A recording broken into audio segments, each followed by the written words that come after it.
Generation છે એમાંથી કંઈક બોધપાઠ લઈ શકે। देखिए मित्रों, सेना में जो जवान होता है ये युद्ध की भूमि में मरने के लिए जाता है, इसलिए कि उसको तनख्वाह मिलती है। उसको तनख्वाह मिलती है इसलिए वो सेना का जवान युद्ध की भूमि में मरने के लिए तैयार नहीं होता है।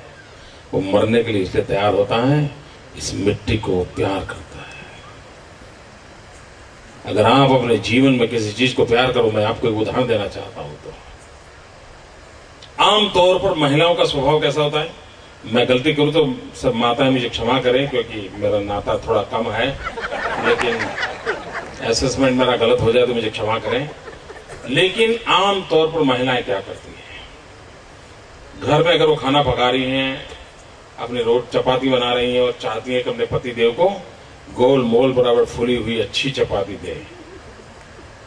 अब वो खाना पका दे रही हैं और तैयारी कर रही हैं, इतने में कहीं एक आध चपाती में से भाप निकल आती है, स्टीम निकल आती है और उसकी उंगली पे थोड़ी जल जाती है। तो वो कुछ दवाई वगैरह लगाती है, लेकिन हर पल देखती है घंटी कब बजेगी।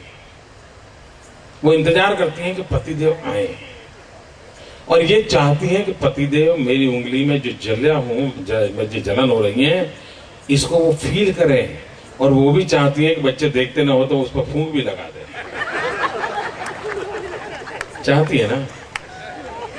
मैं गलत हूं तो मुझे क्षमा करना, लेकिन उसका मन करता है कि इस चपाती को बनाते बनाते अगर वो जली है तो उस जलन को नोटिस किया जाए, और वो भी सुप्रीम के माध्यम से नोटिस किया जाए। और 50 बार फूंक लगाए, खाना परोसते समय भी यूं ही करेगी, थोड़ा डाल भी देगी बगल में, कपड़े भी खराब करेगी। पूछा नहीं तो कपड़े खराब करेगी। और तो कपड़े खराब नहीं, वो तो मैं जल गई थी ना। अच्छा जल गई थी तो पहले बताना था, उनको फिर मामला ठीक कर लेते हो। लेकिन वही माँ, वही महिला बाजार में सब्जी लेने गई, साड़ी का स्टॉल लगा है, डिस्काउंट 20% है।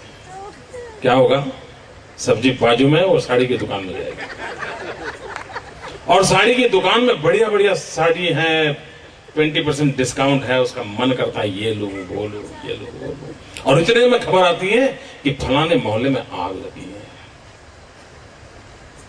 वो तुरंत वहां से भागती है, साड़ी पैसे जो भी होगा भूल जाती है, दौड़ती है और जाकर के देखती है अपना खुद का घर जल रहा है। तो चीखती है।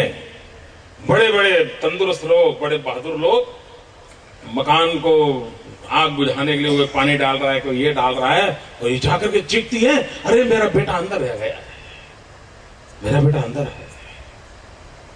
सारे मर्द लोग एक दूसरे का मुंह देखते हैं, इंतजार करते हैं क्या हुआ होगा। और तब वो मां उस जलते हुए मकान में कूद पड़ती है और बच्चे को लेकर के आती है। बच्चे को लेकर के आती है, भाप के कारण जिसकी उंगली पर जलन के कारण वो 50 बार फूंक लगाती है, उस माता के भीतर शक्ति का रूप होता है। जब बेटा होता है तो कूद पड़ती है। दोस्तों, अभय यहीं से पैदा होता है,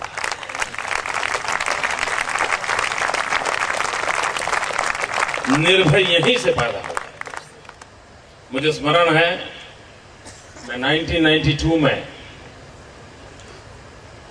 श्रीनगर गया था, लाल चौक में तिरंगा झंडा फहराने के लिए, और आतंकवाद बड़े पुरजोर में था,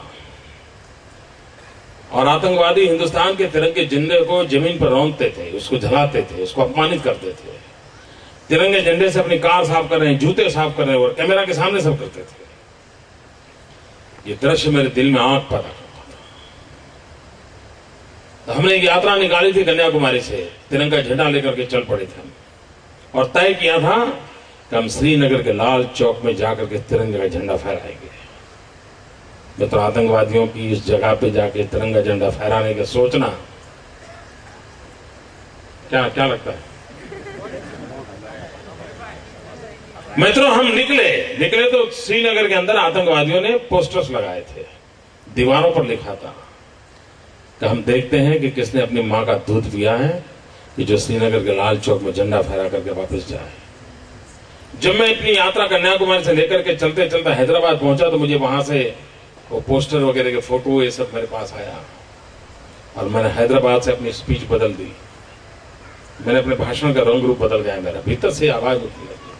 और मैंने हैदराबाद की सभा में ललकार किया था। उसके बाद में 1 महीने के बाद 26 जनवरी को श्रीनगर के लाल चौक में पहुंचना था। और तब मैंने कहा था मित्रों, उस समय की अगर वीडियो क्लिपिंग होगा तो आप देख सकते हैं। और मैंने भरी सभा में हैदराबाद में कहा था, मैंने कहा मुझे आतंकवादियों ने मुझको ललकारा है, और आतंकवादियों ने कहा कि किसने अपनी माँ का दूध पिया है जो 26 जनवरी को श्रीनगर के लाल चौक में आकर के तिरंगे झंडा फहरा रहे हैं। और तब जाकर के मैंने कहा था कि मैं 26 जनवरी को सुबह ठीक 11 बजे श्रीनगर के लाल चौक पहुंचूंगा। मैं बुलेट प्रूफ जैकेट पहन करके नहीं आऊंगा, मैं बुलेट प्रूफ गाड़ी में नहीं आऊंगा, हाथ में सिर्फ तिरंगा झंडा लेकर के आऊंगा।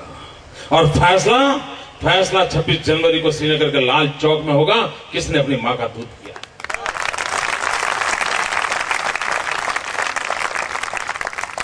और मित्रों, मैं समय पे गया, तिरंगा झंडा फहराया और आज आपके सामने खड़ा।